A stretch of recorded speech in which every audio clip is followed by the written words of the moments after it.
शांत हों, जिनके गुणों के गान में वे वर्धमान महान जिन वितरे हमारे ध्यान। समय सार परमागम की 137 से 140वीं गाथा तक का टीका और टीका के बाद में जो महत्वपूर्ण प्रकरण है वो चल रहा है। संक्षेप में 5 मिनट में हम उस विषय को दोहराएंगे जिससे पुराने लोगों को भी याद आ जाए और नए लोगों को भी मालूम पड़े कि बात कहाँ से चल रही है। गाथाओं में कहा गया है कि अज्ञान का उदय क्या है। अभी अपन गाथाओं में पढ़ रहे थे, जिनने ध्यान से यदि उन गाथाओं का पद्यानुवाद पढ़ा होगा ना तो उनको ये बात ख्याल में आएगी कि उसमें लिखा था कि निज तत्व का अज्ञान ही बस उदय है अज्ञान का, और निज तत्व का अश्रद्धान ही बस उदय है मिथ्यात्व का। और ऐसे 5 गिनाए उनने, 5 उदय। असंयम का उदय ही है, ऐसा ऐसे गिनाए ना, असंयम का उदय ही असम। और ये अंत में ये प्रश्न खड़ा हुआ था कि एक जगह इस समय सार में 4 गिनाए और दूसरी जगह 5 गिना रहे।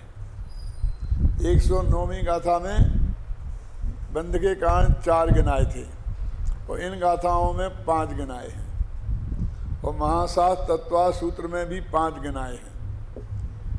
लेकिन जब उनके अंदर देखते हैं तो जो प्रमाद नाम का कारण बताया है तत्वा सूत्र में, वो समय सार में बिल्कुल गायब है। और समय सार में जो यहाँ 5 बताए हैं उनमें एक अज्ञान का उदय नया कारण बता दिया है। तो तत्वा सूत्र से मतभेद के बारे में तो ये उत्तर दिया गया था कि वो कोई फर्क नहीं है, प्रमाद को अविरति और कषाय में शामिल कर लिया, क्योंकि प्रमाद अविरति रूप होता है या कषाय रूप होता है। प्रमाद के 15 भेद होते हैं ना, इसमें 4 कषाएँ, 4 विकताएँ, 5 इंद्रियों की आधीनता और निद्रा और स्नेह, ये 15 भेद होते हैं। तो उनमें कषाय है तो कषाय के में आगे शामिल हो गई, और 5 इंद्रियों की आधीनता ये अवरति है, तो ये अवरति में शामिल होगी, बचा क्या? इसलिए उन्होंने अलग से नहीं गिनाया। फिर प्रश्न खड़ा हुआ कि उनने क्यों गिनाया, कि उसका और खुलासा हो जाए, इसलिए उनने भेद करके बता दिया। कौन सी इसमें बड़ी बात है? जैसे कि समय सार में 9 तत्व बताए, तत्वा सूत्र में 7 तत्व बताए। ऐसा माना जाता है कि दोनों ही गुरु चेले थे, कुंद गुरु थे, उमा स्वामी शिष्य थे डायरेक्ट। और फिर भी ये क्यों? तो वहाँ कहा गया ने पुण्य पाप को आश्रय बंध में शामिल कर लिया। तो इनने अलग से क्यों गिनाए? कि हम आश्रय को हे बताते हैं तो जो पुण्य को हे समझते ही नहीं है। जबकि आश्रय तो 2 ही प्रकार के होते हैं। जब हम बंध को हे बताते हैं तो ये पुण्य को हे समझते ही नहीं है, इसलिए हमने अलग से पुण्य पाप अधिकार लिख करके और बात विशेष खोल दिया। उनने नहीं खोला, तो ऐसी विभिन्न अपेक्षाएं आगम में हुआ करती हैं। अब यहाँ जो बात है कि ये तो दोनों समय सार की बात है। एक जगह 4 गिनाए, मिथ्यात्व, अविरति, कषाय और योग, और यहाँ बताए 5। तो कहते हैं यहाँ ये अज्ञान का उदय क्या आ गया, नया आ गया। तो टीका में अमृत चंद्र ने कहा कि ये हैं तो यहाँ 4 ही, तो ये 4 अलग अलग और एक चारों को मिलाकर उसका नाम अज्ञान का उदय है। एक अज्ञान का उदय मेन है और उसके 4 भेद कर दिए, इसलिए वो 4 ही हैं, ये 5वां अलग नहीं है। आप समझे ना? और ऐसा तो अपने बहुत परंपराएं हैं ना, सप्तभंग में भी करते हैं ना, एक अस्थि एक नास्ति, एक अस्थि नास्ति को मिला दो तो तीसरा भंग बन जाता है।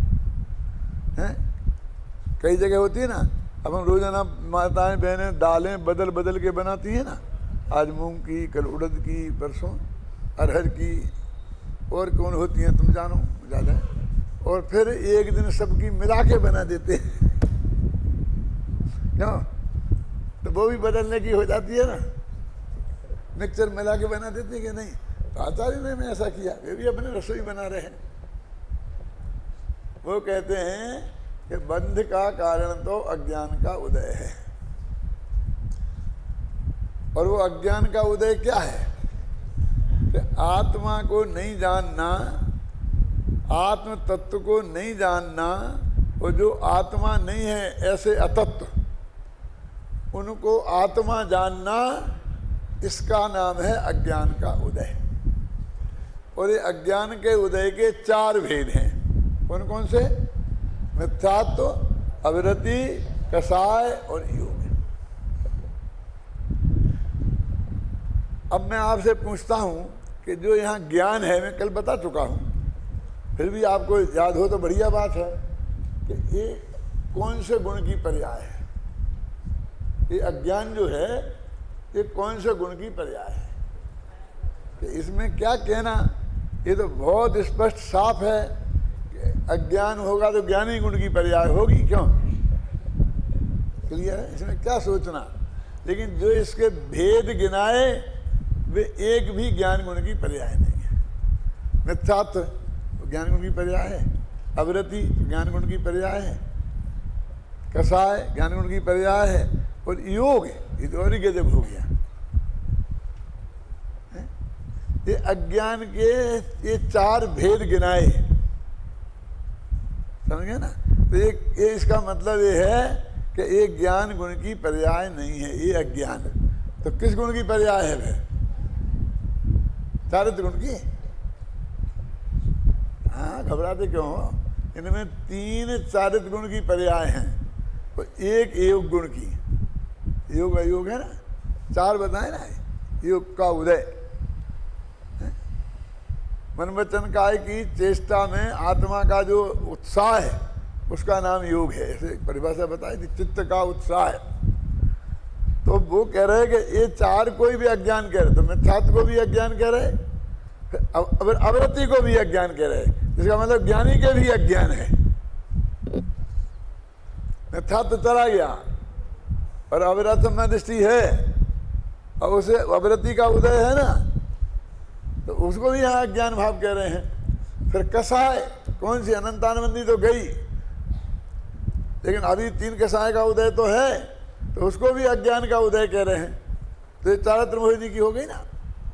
अब चारित्र की पर्याय हो गई। अभी इसके बाद कहते कसाय की हो गई। अब योग देखो, अब ये तो केवल ज्ञानी हो गया भाई साहब। 13वें मनुष्य का सहयोग केवली है, और वहां भी अज्ञान का उदय विद्यमान है। मोटा नहीं सोचा कभी? आपके लिए रिपीट कर रहा हूं, इनको तो सुना चुका हूं सब। इसमें देखो, पढ़ो, इसमें लिखा है कि ये अज्ञान के 4 भेद हैं, और उसमें योग के उदय को भी लिया है। तो योग तो 13वें गुणस्थान, सहयोग केवली, अयोग केवली तो योग है ही नहीं वहां 14वें में। तो यहां भी अज्ञान का उदय बता रहे, केवल ज्ञानी को भी अज्ञान का उदय, कि भैया तुमको वो बार बार जो अज्ञान आ रहा है ना, वो तुम्हारे दिमाग में ठुसा हुआ है, वो ज्ञान गुण की पर्याय और मिथ्या ज्ञान रूप के, इसलिए तुमको अटपटा लग रहा है। लेकिन यहाँ तो जो बंध के कारण है उसको अज्ञान कहा जा रहा है, जबकि वहाँ बंध है तो उसका कारण भी अज्ञान से बंद होता है, ज्ञान से बंद नहीं होता है। वहाँ बंद नहीं होता तो हम नहीं कहते। कैसा वो बंद कहाँ होता है? वो तो अकेला आश्रय ही होता है। बोला अकेला आश्रय ही होता है। पढ़ो कोमर सार में कि वो ईर्यापथ होता है, फलाना होता है, और उनमें स्थिति नहीं बढ़ती है। लेकिन वो एक समय रुकता है ना, तो एक समय का बंद हुआ ना, नहीं होता क्यों कहते हैं? तो और जगह कह भी दिया है कि नहीं होता है। तो नाणु जैसा है कि अणु के द्वितीयाधिक प्रदेश नहीं होते हैं, अर्थ तो ये है, और अणु के प्रदेश नहीं होते, लिखे ऐसा दिया। अणु अब प्रदेशी थोड़ी है? ये इतनी बात चल चुकी है, समझ लेना है।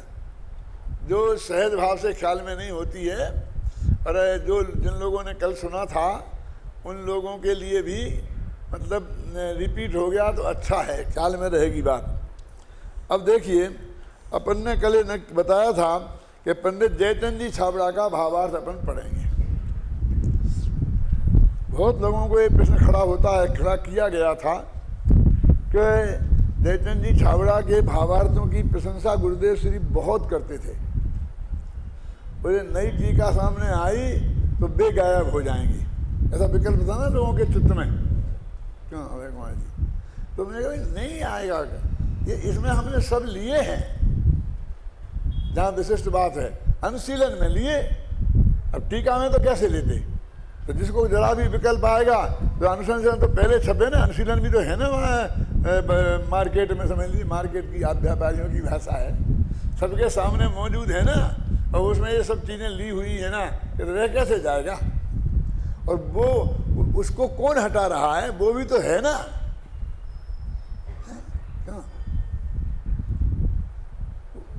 चलो सुनो, क्या पढ़ते हैं ना, पेज नंबर बताओ, बोलो बोलो, पेज नंबर। ये हवा से उड़ जाते हैं ना, इसलिए जरा गड़बड़ होती है।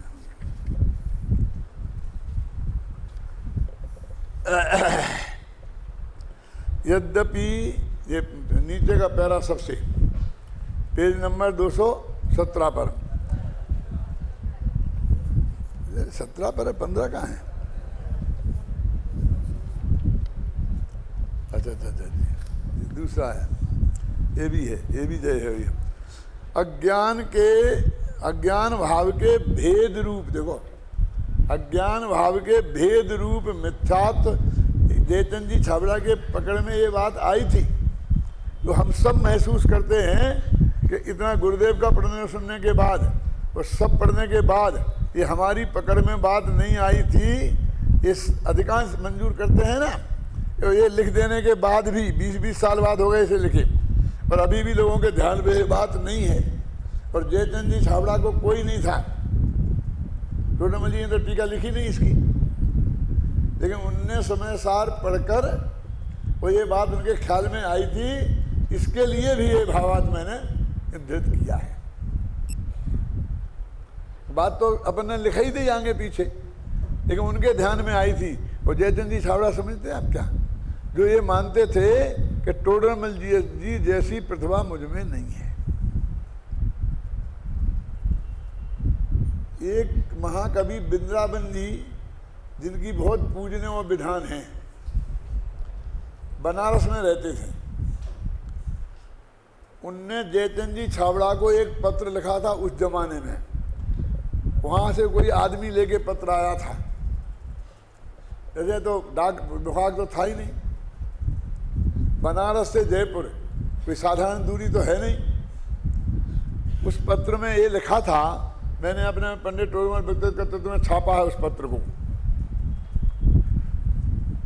कि मैं आपके पास न्याय व्याकरण आदि पढ़ने के लिए आना चाहता हूँ, क्योंकि वो ये महसूस करते थे कि मुझे न्याय व्याकरण नहीं आता। हिंदी का भी विद्वान थे, कवि थे, तो कविताएं लिखते थे। बनारसीदास जी भी ऐसे ही थे, उनने भी संस्कृत ताकत नहीं आती थी, बेचारों ने कलश टीका का सहारा लिया था। वृंदावन जी भी ऐसे ही थे। तो मैं आपके पास आना चाहता हूँ, एक तो बात इसलिए मुझे आप परमिशन दे तो मैं आऊँ और कुछ दिन वहाँ रहूँ आपकी पास। दूसरा प्रश्न लिखा था कि मोक्ष मार्ग प्रकाशक का अधूरा रह गया है, तो हम आपसे निवेदन करते हैं कि आप इसे पूरा कर दीजिए। और तीसरा था कि हमारे यहाँ तो पूजन की पद्धति वो 20 पंथ की थी ना, वहाँ उनकी पूजनों में सब 20 पंथ की गंध आती है, ये है। और आपके यहाँ कौन सी पद्धति है, ये भी उनने वहाँ जानना चाहिए थी। तो मेरा तो मतलब ये है कि उसका जो जवाब उन्हें दूसरे का दिया, उन्होंने कहा था दो के जवाब में बहुत मार्मिक बताता हूँ कि तुम्हें न्याय और व्याकरण पढ़ना है तो बनारस में ब्राह्मण विद्वान बहुत अच्छे हैं जो न्याय व्याकरण को बहुत अच्छी तरह पढ़ा सकते हैं, तो वहीं पढ़ लेना, इतनी दूर आने की ज़रूरत नहीं है। और मेरा समय खराब करने की जरूरत नहीं है। फिर न्याय व्याकरण में मैं समय खराब नहीं करूंगा तुम्हें पढ़ाने में। पढ़ा तो सकता हूं, लेकिन मैं पढ़ाने का काम नहीं करूंगा ये, क्योंकि उसको पढ़ाने वाले बहुत मिलते हैं और तुम्हारे यहाँ मिलते हैं जहाँ तुम हो, वहां पर लोग क्या दिक्कत है। यदि तुम्हें अध्यात्म का कुछ समझना हो तो तुम जरूर आओ, मेरे से जो बनेगा मैं आपको समझाऊंगा। तो ये तो एक बहुत मार्मिक बात है, हैं? क्या जयपुर को जैनियों की काशी कहा जाता था उस समय। किसी को यदि जैन दर्शन का गहरा अध्ययन करना पड़ता था तो वो जयपुर आने की सोचता था, और 250 वर्ष बाद फिर भी यही वही के वही आ गया।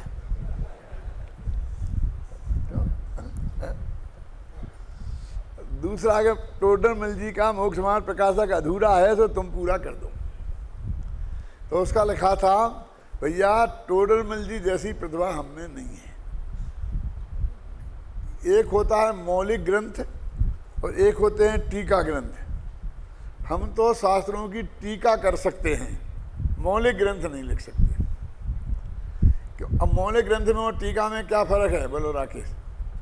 टीका में हमको ये नहीं सोचना है कि आगे विषय क्या लिखें, जो आगे की गाथा आई उसका अर्थ बताया, हमें चंद ने लिखा, जिसने लिखा सब देख के आगे चले गए।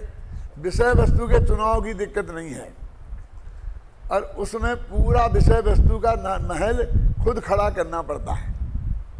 बेल जो है वो दूसरे पेड़ पे चढ़कर आकाश में कितनी ही ऊंची पहुंच सकती है, अपने भरोसे नहीं पहुंच सकती, जमीन पे ही पड़े रहना पड़ेगा। लेकिन पेड़ में वो ताकत है कि वो नी जमीन में से उठकर वहां तक पहुंच सकता है। टोडरमल जी में ऐसी ताकत थी कि वे मोक्ष मार्ग प्रकाशक जैसे ग्रंथ को कहाँ कौन अध्याय में देना, क्या क्या प्रकरण लेना, कैसे बनाना, किसके बाद क्या प्रकरण, सारा निर्णय कर सकते हैं। और हमारे पास ऐसी ताकत नहीं है। ये सबसे बड़ी बात है कि एक मौलिक प्रतिभा जिसे बोलते हैं कि नया ग्रंथ बनाना, तो उस ग्रंथ में कहाँ से हम क्या क्या विषय का चुनाव करें, कैसे चुनाव करें। मान लो हमें अनेकांत साधवाद पे भी लिखना है, तो हम एक कहाँ लिखें? शुरू में ही लिख दें कि हम मोक्ष मार्ग प्रकाशक लिख रहे, तो हम मोक्ष मार्ग प्रकाशक में मिथ्या दर्शन, मिथ्या ज्ञान, मिथ्या चारित्र का पहले वर्णन करेंगे, फिर सम्यक दर्शन, सम्यक ज्ञान, सम्यक चारित्र का वर्णन करेंगे, फिर सम्यक चारित्र में जब सम्यक ज्ञान का वर्णन आएगा तो उसमें हम प्रमाण और नए का वर्णन करेंगे। तो नए चक्र वहाँ आता है टोडरमल जी का। ये 7वें अध्याय में तो नया भाषों की बात आई है, नयों के बारे में कैसी गलतियां करती थोड़ी थोड़ी वो बताई है। मैंने जो तीर्थंकर महावीर और उनका सर्वोदय तीर्थ किताब लिखी थी ना, तो मैंने उसके भी खड़ा करने में क्या किया, 2 खंड रखे, एक सिद्धांत खंड और एक जीवन खंड। फिर जीवन खंड के 3 टुकड़े किए। कैसे किए, पढ़ा है क्या नहीं? पहले मैं भगवान महावीर से लेकर पहले क्या हुआ, आदिनाथ से लेकर महावीर तक क्या हुआ, पूर्व परंपरा, समझ गए ना। और दूसरे खंड में महावीर के पहले भवों में क्या हुआ, अब समझे ना। एक उनके पिताजी, अपने दो हैं। एक ऐसा कि मेरे पिताजी, उनके पिताजी, हमारी एक देह की परंपरा है। और एक में पिछले भव में उसका भव कहाँ से, उसका भव कहाँ से, एक भवों की परंपरा है। 2 समझ गए आप। हमारे पूर्व में दो पूर्व हैं, एक शरीर का, एक आत्मा का।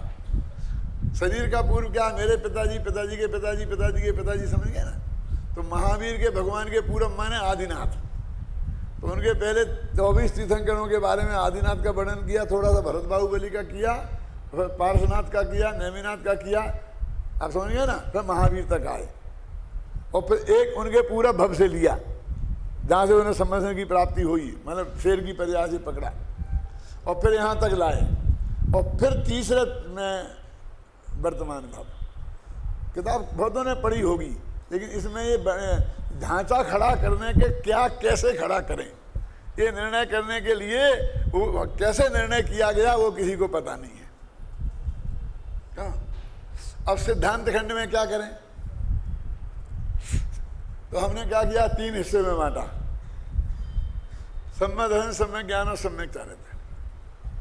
तो सम्यक दर्शन में क्या करें, तो 4 चीजें लगाई, तत्वार्थ सिद्धांत सम्यक दर्शन, सत्यदेव सास गुरु का वर्णन, तत्वार्थ सिद्धांत की चर्चा करी, देवसास गुरु की चर्चा करी और आत्मानुभूति की चर्चा करी। आप समझे ना? तो इस तरह से उसमें 4 हिस्से बांटे, तत्व विचार और आत्मानुभूति ये सब लिए। फिर सम्यक ज्ञान खंड में प्रमाण और नए और अनेकांत और शादवाद, ये 4 चीजें ली। फिर सम्यक चारित्र में 5 अणुवृत्त, 5 महावृत्त, वो सब जो आता है ना।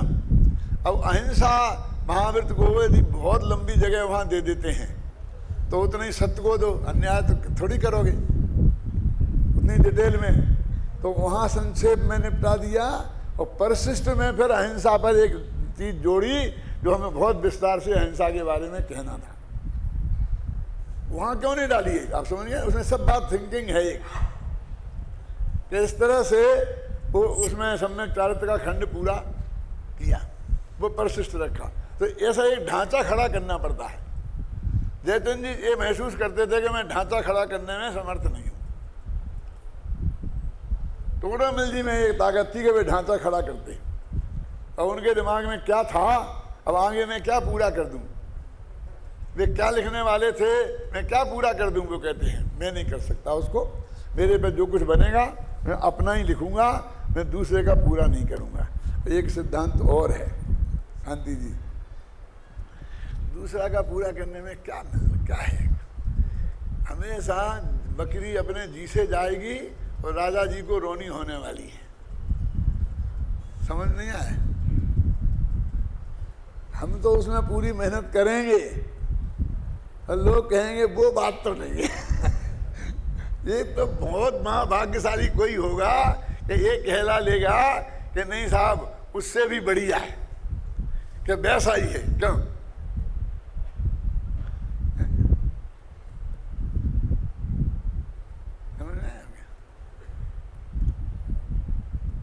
इसलिए वो काम नहीं। हम तो अभी हम जैसे हैं हम वैसा, हम में जो बुद्धि है हम वो करेंगे और उसके हमारा जो मूल्यांकन होगा हो जाएगा, नहीं होगा नहीं होगा। हमें दूसरों के उस तुलना में खड़े, हम उनकी तुलना में खड़े नहीं हो सकते, जयचंद छाबड़ा ने कहा। तो मैं ये दो जो अंतर होता है वो मैंने आपको बताया, ख्याल में आई ना, कि भाई दूसरे की पूरी करें हम तो वो उसी की तुलना में जाएगी, उस दृष्टि से देखेंगे ना। मैं एक बात और बताना चाहता हूँ, एक आध दफे मैंने बताई देवलाली में, अभी फिर दोहराना चाहता हूँ, इतिहास भी रह जाए इसके लिए भी, कि पंडित टोडामल व्यक्तित्व कर्तृत्व लिखने के तत्काल बाद मेरे दिमाग में यह था कि कांजी स्वामी पर ऐसा ही ग्रंथ लिखा जाए जैसा कि पंडित टोडामल व्यक्तित्व कर्तृत्व है ना, तो कांजी स्वामी व्यक्तित्व कर्तृत्व, और जैसा कि टोडामल जी का अध्यायों का वर्गीकरण है उसी तरीके से लिखा जाए। उसके 2 खंड रखे जाएं, एक उनका जीवन खंड और दूसरा उनके द्वारा प्रतिपादित सिद्धांत खंड। सिद्धांत खंड में उनके द्वारा प्रतिपादित नयों का वर्णन, क्रमबद्ध पर्याय का वर्णन, निमित्त उपादान का वर्णन, जो उनके त्रिकाली ध्रुव का वर्णन, ये सारे सब्जेक्ट उसमें लिए जाएं सेकंड खंड में, और फर्स्ट खंड में उसमें जीवन लिया जाए। ये दिमाग में मेरा प्लानिंग था, और 400 पेज मेरे दिमाग में थे उस वक्त। मैंने पाटनी जी को कहा, बाबू भाई को कहा, हेमचंद भाई को कहा, लेकिन सबसे पहली दिक्कत ये खड़ी हो गई कि आप स्वामी जी के मामले में जो उनका जीवन चरित्र लिखेंगे, बहुत लोग कहते हैं लिखो, तो उसमें ये जो चलता है ये लिखेंगे कि नहीं? क्या विपुल? कभी नहीं, 3 लोगों 3 काल में कभी नहीं।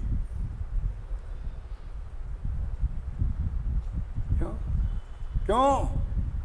कि महावीर का तो लिखा है, कि महावीर का तो शास्त्रों में उपलब्ध है ना, क्या किसी कीमत पर नहीं लिखूंगा। तो कहा इसमें तुम हाथ मत डालो, और इसलिए फिर वो सब विचार अलग हो गया, और फिर क्रमबद्ध पर्याय की किताब आ गई, फिर नए चक्र की किताब आ गई, फिर निमित्त उपादान की किताब आ गई। अन्यथा ये सब कान्जी स्वामी के विषयों के प्रतिपादन के रूप में उसके उस खंड में सब होता है। क्या समझे ना आप? और एक और गुप्त बात है, अभय जी कहें तो बता दूं।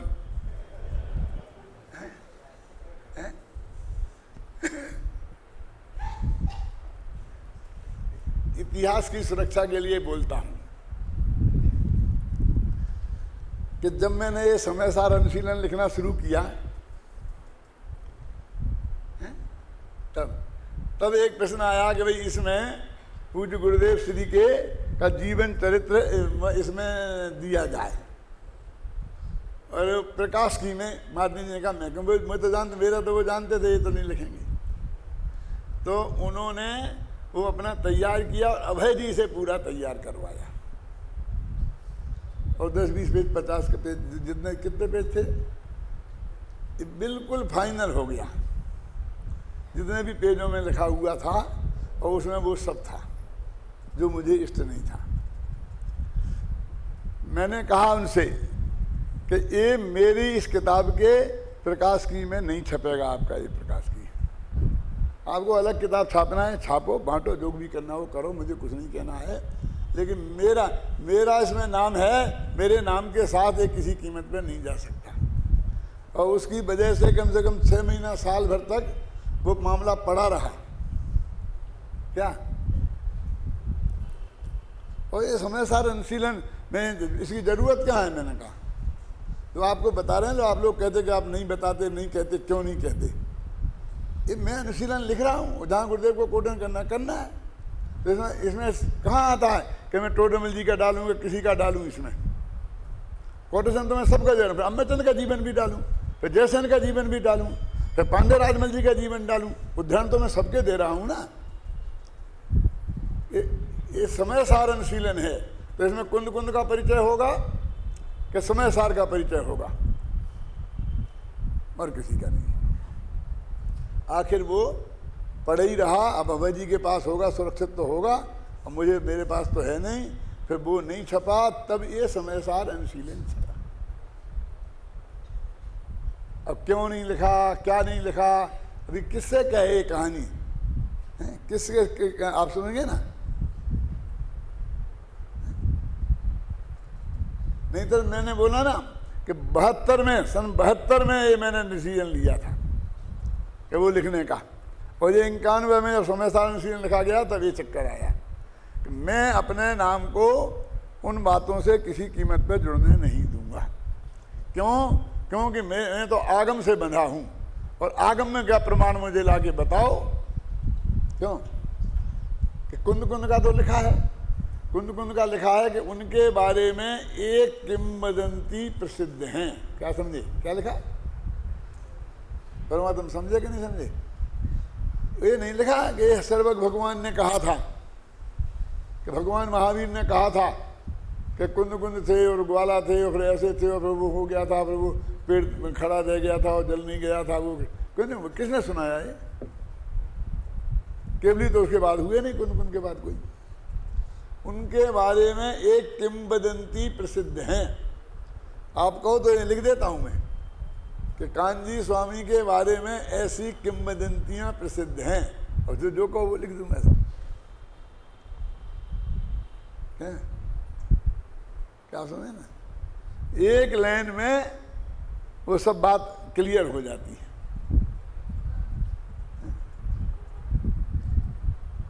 तो ये जयचंद जी छाबड़ा कितने बुद्धिमान थे, कितनी महिमा मेरे चित्त में उनकी है, ये बता रहा हूं मैं आपको। इसलिए मैंने उनके इस प्रकरण को यहाँ कोट किया। यही बात मैं अपनी तरफ से ही लिख सकता हूँ, लिख भी दी, फिर भी उन्हें कोट करने की जरूरत, यदि मैं उनके नाम को उड़ाना चाहता तो मैं क्यों कोट करता? क्या जरूरत है? वैसे कौन कहता है कि आप इनका कोट करो ही? मैं उसके लिए बाध्य तो नहीं हूं। तो अज्ञान भाव के भेद रूप मिथ्यात्व, अविरति, कसाय और योग, देखो योग लिखा ना, योग के उदय पुद्गल के परिणाम हैं और उनका स्वाद अतत्व सिद्धानादिक रूप, ये मिथ्यात्व का अतत्व सिद्धान, असंयम का अचारित्र रूप दशा, जैसे हरेक की पीछे क्या है ना, वो सब स्वाद ज्ञान में आता है, उसका स्वाद ज्ञान में आता है। वे उदय निमित्त भूत होने पर कारमान बगणा रूप नवीन पुद्गल स्वयमेव, जो मैंने पहले दिन कहा था कि क्या रहस्य निकलने वाला है इसमें, ज्ञाना वर्णादि कर्म रूप परिणमते हैं और जीव के साथ बंधते हैं, और उस समय जीव भी स्वयमेव अपने अज्ञान भाव से अतत्व सिद्धानादि रूप भाव रूप परिणमता है, और इस प्रकार अपने अज्ञानमय भावों का कारण स्वयं ही होता है। देखो ये उन्होंने लिखा ना उसमें, योग का उदय अज्ञान में, अब आगे मिथ्यात्वादि का उदय होना और नवीन पुद्गलों का कर्म रूप परिणमना तथा बंधना और जीव का अपने अतत्व सिद्धानादि भाव रूप परिणमना, यह तीनों ही एक समय में ही होते हैं। सब स्वतंत्रतया अपने आप ही परिणमते हैं, कोई किसी का परिणमन नहीं कराता। ये बता रहे कि ये नहीं, कर्म के उदय से विकार नहीं हुआ और विकार के कारण कर्म नहीं बंधा। निमित्त निमित्त भाव है लेकिन कर्ता कर्म भाव नहीं है। अब मैंने जो निष्कर्ष निकाले हैं ये मैं पढ़ता हूँ और फिर आप देखना इनमें से निकलते कि नहीं निकलते। जो पूरा अपन ने गाथाएं ली थी 5, वहाँ से ये सब निकालना। गाथाओं में तो अज्ञान का उदय, मिथ्यात्व का उदय, असंयम का उदय, कसाय का उदय और योग का उदय, ये 5 प्रकार के उदय बताए हैं। परंतु आत्मख्याति टीका में अज्ञान के उदय को मुख्य रखकर शेष 4 को अज्ञान के उदय के भेद रूप में विरूपित किया है। माने गाथा में ये बात नहीं है, वहाँ संकेत भी नहीं है और अमृतचंद्र ने एक किया। इस कारण वे चारों ही एक प्रकार से अज्ञान के ही उदय हैं। अब वो जो योग है वो भी अज्ञान का उदय, कसाय का उदय वो भी अज्ञान का उदय। अब आप कहते हो बंध का कारण तो अज्ञान है, कसाय तो है नहीं। अब ये अंदर अंदर कसाय घुसी है ना, उसमें अज्ञान लिखा, मिथ्यात्व तो है नहीं। इस प्रकार अज्ञान के उदय में 5 ही गर्भित हो गए। यही कारण है कि इन 5 को एक अज्ञान भाव शब्द से ही अभिहित किया जाता है। अब जो जगह जगह अज्ञान भाव आए वो कौन सा अज्ञान भाव है ये आपको नक्की करना पड़ेगा। वो औदिक अज्ञान है, वो क्षय सम्मुख अज्ञान है कि ये अज्ञान है, कि जिसके ये 4 भेद हैं। इन 5 की परिभाषाएं टीका और भावार्थ में स्पष्ट हो ही चुकी हैं। भावार्थ में यह भी स्पष्ट कर दिया है कि अज्ञान भाव के भेद रूप ये सभी उदय पुद्गल के परिणाम हैं और इनका स्वाद अतत्व सिद्धानादि के रूप में ज्ञान में आता है, इसलिए वो अज्ञान का उदय नाम दे रहे। उनका स्वाद ज्ञान में आ रहा ना। मिथ्यात्वादि का उदय होना, नवीन पुद्गलों का कर्म रूप परिणमना और जीव का अतत्व सिद्धानादि रूप परिणमना, यद्यपि ये तीनों एक ही समय में होते हैं, सब स्वतंत्र रूप से अपने आप ही परिणमते हैं, कोई किसी का परिणमन नहीं कराता, तथापि इनमें निमित्त नैमित्तिक भाव अवश्य है। स्पष्टीकरण हो गया। अब एक यहाँ महत्वपूर्ण प्रश्न उपस्थित होता है, ये है अनुशीलन। अनुशीलन इसका नाम है। अनुशीलन किसे कहते हैं? अनुशीलन किसे कहते हैं? डिक्शनरी में देख रहे हैं, चल रहा है काम। कुछ विद्यार्थियों को सब्जेक्ट दे दिया इन लोगों ने और वो बोलने के लिए अनुशीलन, मेरे अनुशीलन किसे कहते हैं, अनुशीलन किसे कहते हैं। अब अनुशीलन इतने लिख दिए ना मैंने, अब जो लिखे उन्हें अनुशीलन कहते हैं। और अनुशीलन क्या क्या, अनुशीलन क्या बताऊं? बोलो। अपन जाते थे ना यात्रा में अभय जी, तो कहते हमारा ज्ञान कैसा है कि एक गांव में, मैं बोलता था रोजाना के व्याख्यान में, हाँ धर्म चक्र की व्याख्या में ऐसा बोलता था कि एक गांव में ऊंट आया। उस गांव में पहले कभी कोई ऊंट नहीं आया था, तो किसी ने ऊंट नहीं देखा था, लेकिन बच्चे तो अपने माँ बाप को सर्वज्ञ समझते हैं। क्यों? तो वो हर बात पूछते हैं, पापा ये क्या है, पापा ये क्या है, पापा ये क्या है, और पापा जवाब नहीं दें कैसे हो सकता है। तो उन्हें पापा ये क्या है कि ये ऐसा ही होता है कि पापा इसके गले में क्या बना है, एक घंटी बनी थी कि बेटा ऐसे के गले में ऐसा ही बना होता। इतने ज्ञानवान है।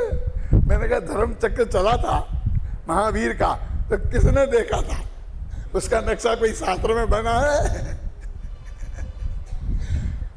ये झगड़ा क्यों खड़ा होता था? क्योंकि दिल्ली ने 4 धर्म चक्र निकाले थे 4 प्रांतों में, उत्तर पूर्व दक्षिण में, और एक हमने निकाला था गुजरात का अलग। तो उनने वो जो 4 धर्म चक्र बनाए थे उसमें वो धर्म चक्र ऐसा बनाया था, और बिल्कुल लकड़ी का पट्टा करके ऐसे बना के जीप मीप में बनाया था। और हमने बनाया था कि वो अपनी बस थी यहीं जयपुर में ही तो बनाया था पूरा हमने आके दाम, तो उसमें एक ऐसा लगाया था चक्र और वो घूमता था। जब बस चलती थी तो बहुत तेजी से घूमता था। तो लोग कहेंगे धर्म चक्र ऐसा था कि धर्म चक्र वैसा था। अब मेरे को एक व्याख्यान धर्म चक्र में करना पड़ता था रोजाना कि ये धर्म चक्र सही है कि वो धर्म चक्र सही है। तो मैं यही उदाहरण देता था कि भैया राम का जन्म कहाँ हुआ था? अयोध्या में, तो सब जानते हैं, लेकिन अयोध्या तो सैकड़ों मील लंबी चौड़ी होती है, उसमें पर्टिकुलर पॉइंट जगह कौन सी थी ये तो कौशल्या के अलावा कौन बता सकता है? अब जिसने देखा वो धर्म चक्र वो बताए कैसा था वो। तो मैं ये कहता था चक्र माने होता है समुदाय, देवेंद्र चक्र, राजेंद्र चक्र आता ना, और धर्मेंद्र चक्र, वो सिद्ध चक्र। अब सिद्ध चक्र में सिद्धों के समूह को चक्र बोलते हैं। तो जो भगवान महावीर के समूह शरण में जो धर्मात्माओं का समूह था वो वास्तव में वो धर्म चक्र था। अब समझ आई ना आपके? अब उसका फोटो कैसे बना है कि नहीं, उसमें लिखा है धर्म चक्र आगे चले भावमंडल पिछवाड़। जब राजा साहब की सवारी चलती है तो कुछ आगे चलते हैं, कुछ पीछे चलते हैं। तो धर्म के चक्र जरूर में कहते आगे ले लो महिलाओं को ले, सबसे पीछे रथ यात्रा और उसके पीछे 4 चौकीदार, भावमंडल पिछवाड़, धर्म चक्र आगे चले। प्रमोशन का बिहार होता था, लेकिन कोई प्रतीक तो हो, झंडा मंडा आया, समझे ना? तो मैं उन्हें बताता था कि देखा तो किसी ने है नहीं, उनने देखा हो तो वे बताएं, शास्त्र लाके मुझे बताएं।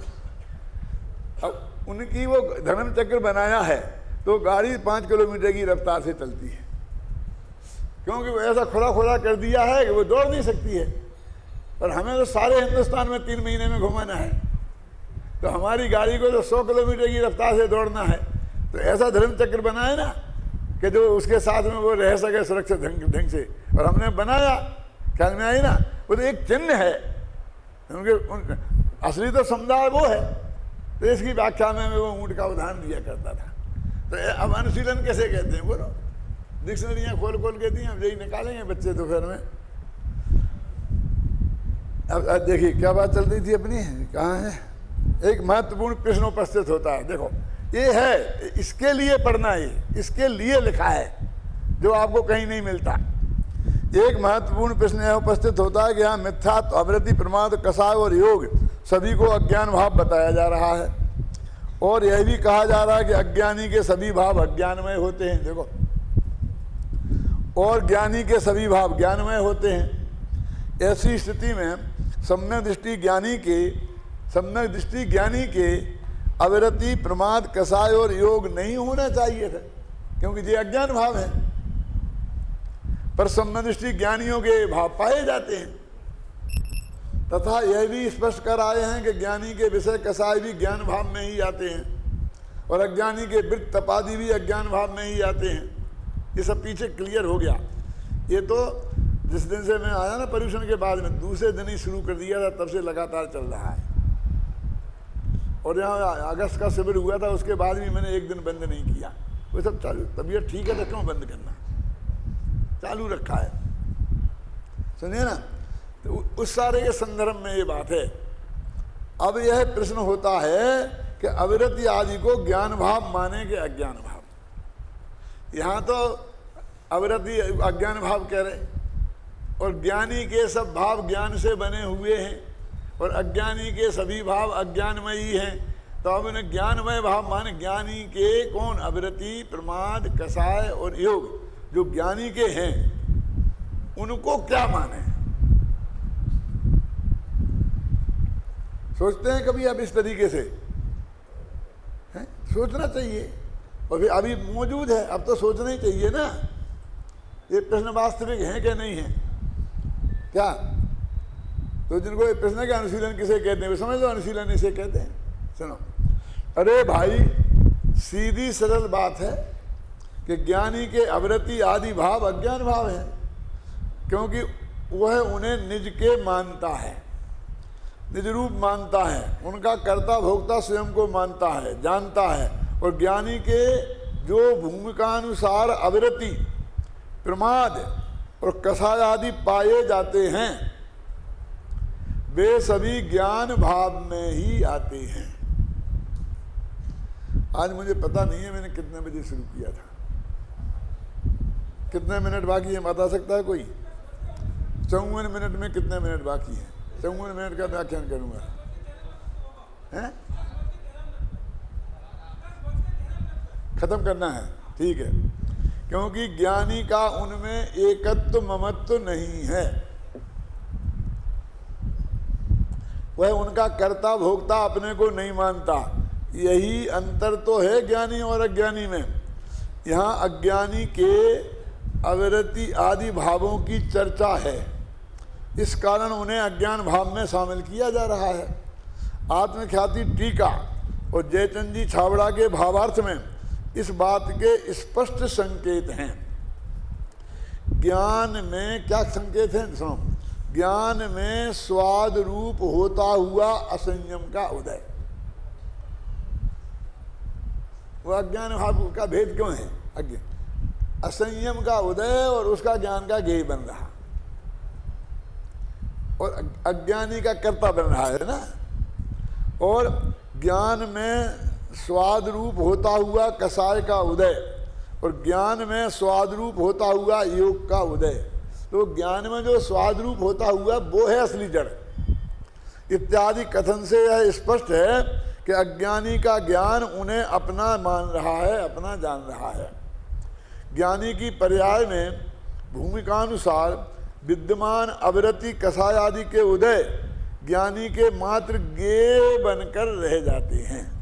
सारी दुनिया गेय है, सारी दुनिया जैसे उसकी नहीं हो जाती है तो ये भी उसके ज्ञान के गेय बने हैं, बस खत्म।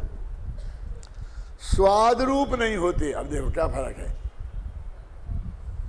अब स्वाद रूप होना और ज्ञान के गेय बनने में क्या फर्क है? देखो ये माताएं बहनें खाना बनाती हैं और बीच में माताओं बहनों के ऐतराज हो तो मैं कोई बात नहीं, मैं रसोइयों का उदाहरण ले लेता हूँ कि ये कोई गड़बड़ नहीं हो जाए, सब्जी में ज़्यादा नमक ना पड़ जाए, कम ना हो जाए, ये सब उसको बीच में चख लेते हैं, चख लेते ना वो, और फिर वे जब भोजन करते हैं तब। अब इन दोनों में क्या फर्क है? जब वो चखते हैं उस वक्त अकेला ज्ञान का गेय बनाना उद्देश्य है, आनंद लेना उद्देश्य नहीं है। और जब भोजन करते हैं तो उसका मजा लेना उद्देश्य है। एक अकेले उस वक्त उसके अकेले ज्ञान के गेय बने और इस वक्त स्वाद रूप बने। समझ गया ना?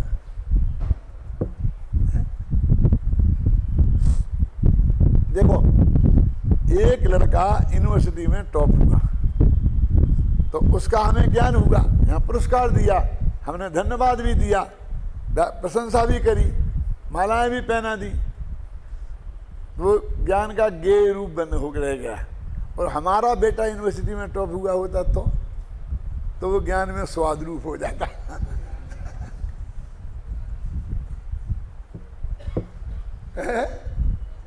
समझ में आया कि नहीं आया?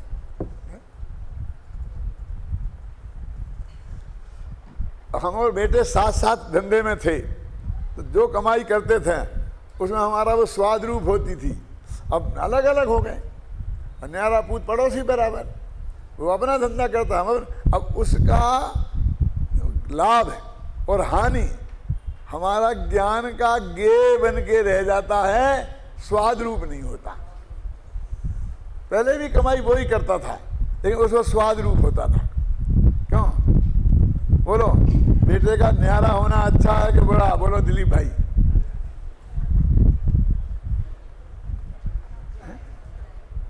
सोचो,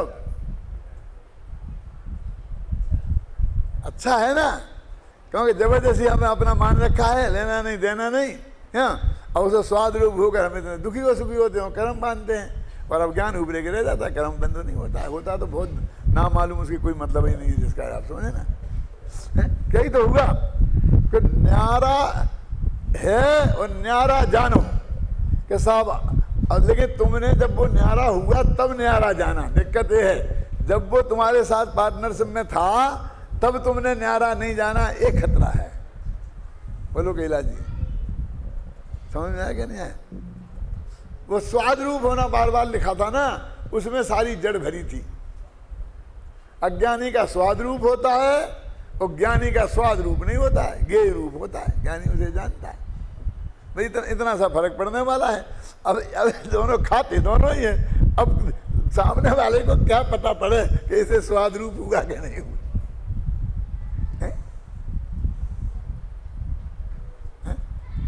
समझ में आया ना? दोनों ही एक वही खाना बन रहा है शिविर में, और सब जने एक खा रहे हैं। अब किसको स्वाद रूप हो रहा है, किसको गेय रूप हो रहा है, पता ही नहीं चलता। क्यों? अब वो बंद में कितना फर्क पड़ जाएगा, सोच लो आप। खाना तो वो अशुद्ध खाने की बात नहीं है, तो शुद्ध खाने की बात है। ख्याल में आई ना? देखो पढ़ दे, कहाँ है ज्ञानी, यहाँ अज्ञानी के अवृत्ति भावों की चर्चा है, यहाँ अज्ञानी के अवृत्त भावों की चर्चा है, इसलिए स्वाद रूप कह रहे। इस कारण उन्हें अज्ञान भाव में शामिल किया जा रहा है। आत्मख्याति टीका और जयचंद जी के भावार्थ में इस बात के स्पष्ट संकेत हैं कि ज्ञान में स्वाद रूप होता हुआ असंयम का उदय, ज्ञान में स्वाद रूप होता हुआ कसाय का उदय, ज्ञान में स्वाद रूप होता हुआ योग का उदय। अब आप कहेंगे कि वो अयोग 13वें गुणस्थान में कैसे घटेगा? ये तो मैंने पहले दिन बता दिया था कि ये अपने चारों कसायों के हैं उदय। अगर ऐसा नहीं है कि जो उसकी अनंतानुबंधी है उसके अगले लिए अनंतानुबंधी है, उसके अप्रत्याख्यान वर्ण भी है, उसके प्रत्याख्यान वर्ण भी है, उसके संतुलन भी है। वो चारों कसाय उदय रूप हैं, वो चारों के कार्य दिखाई देते हैं। कैसे दिखाई देते हैं बोलो? कि हमें जो असंयम रूप भाव है वो मिथ्यात्व के उदय से नहीं है, वो अवृत्ति के उदय से है। प्रत्याख्यान वर्ण अप्रत्याख्यान वर्ण कसाय के उदय से है। और जो हमको मुनिपना नहीं हो पा रहा है वो प्रत्याख्यान वर्ण उदय का कार्य है। जो हमको संतुलन कसाय मतलब आगे नहीं हो रहा, वो काम हमको रुका हुआ है, वो संतुलन कसाय का काम है। तो चारों कसायों के काम अलग अलग हैं। इसलिए तो एक दफे ऐसा प्रश्न आया था कि साहब अनंतानुबंधी नहीं जाए, अप्रत्याख्यान चली जाए, उसका शिवसम हो जाए तो संबंध दर्शन नहीं होगा, छात्र नहीं जाए उसका शिवसम हो जाए तो संयम हो जाए। सुनी कभी ये बात आपने? और वो कहते द्विवलिंगी मुनि के है कि द्विवलिंगी मुनि के क्या है कि उसके अप्रत्याख्यान वर्ण प्रत्याख्यान वर्ण चली गई, इसलिए चारित्र हो गया और अनंतात्व नहीं गया, अनंतानुबंधी नहीं गया। वो मैंने अभी एक जगह पढ़ा तो मुझे मालूम पड़ा कि वो बात कहाँ से आई। वहाँ ये इस टाइप की बात थी, ख्याल में आई ना? तो मैंने उस वक्त भी कहा था कि ये कहाँ से आई होगी अंदाज से, लेकिन बाद में तो मुझे मिला ऐसा। मेरा ये कहना है, अभी भी कहना है और तब भी कहना था क्या, और मैंने कह दी ये नहीं चलेगा यहाँ तो मेरा मानना ये है कि अनंतानुबंधी के रहते हुए अप्रत्याख्यान प्रत्याख्यान का अभाव नहीं है, ना उदय, ना क्षय रूप, ना क्षय समरूप, ना समरूप, कुछ नहीं हो सकता। अब मैंने कहा ये तुमको मतभेद है तो रहो, लेकिन यहाँ टोरमल की बाउंड्री के भीतर तो कम से कम जब तक मैं जिंदा हूँ जो मैं मानता हूँ वो चलेगा।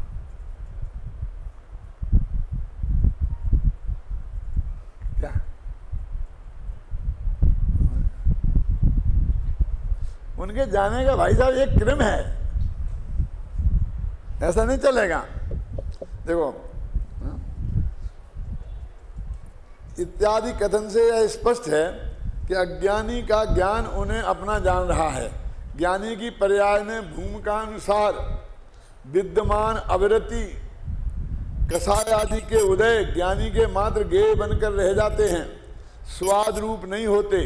ज्ञानी उन्हें अपना नहीं जानता। यही कारण है कि ज्ञानी का उन्हें जानने रूप परिणमन ज्ञान भाव में ही आता है। तो ये पंक्तियां कब लिखी गई थी मालूम आपको? ये 92-93 में लिखी गई होंगी, 93-94 में, क्योंकि 91 में मैंने ये लिखना शुरू किया था। ये कर्ता कर्म अधिकार यहाँ तक आए होंगे ना, तो ये 10 साल लगे मुझे इस लिखने में। 2200 2250 पेजों को लिखने में 10 साल लगे। बीच बीच में दूसरी चीज़ें भी आती रहीं, दूसरी छोटी छोटी किताबें बन के वो भी निकलती रहीं, है ना। तो इसमें उसके बीच में ये मेरी समझ, और उस वक्त सब लोग विद्यमान थे, मतलब गुरुदेव के अलावा। क्या कह रहे हो? तब मैं लिख दिया, भीतरा विज्ञान आत्म धर्म जो भी था उसमें छापा है, गया है, सबने पढ़ा है।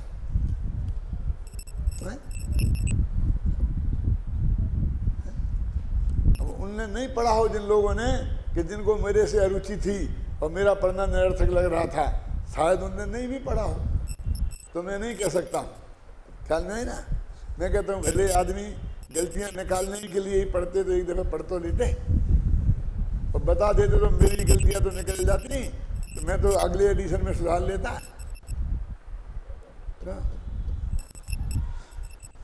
आत्मख्याति टीका के अंतिम पैरा और जयचंद जी के भावार्थ में समागत तथ्य भी ध्यान देने योग्य है। वो जो मैंने पहले दिन कहा था ना कि क्या आएगा, वो आ रहा है अब।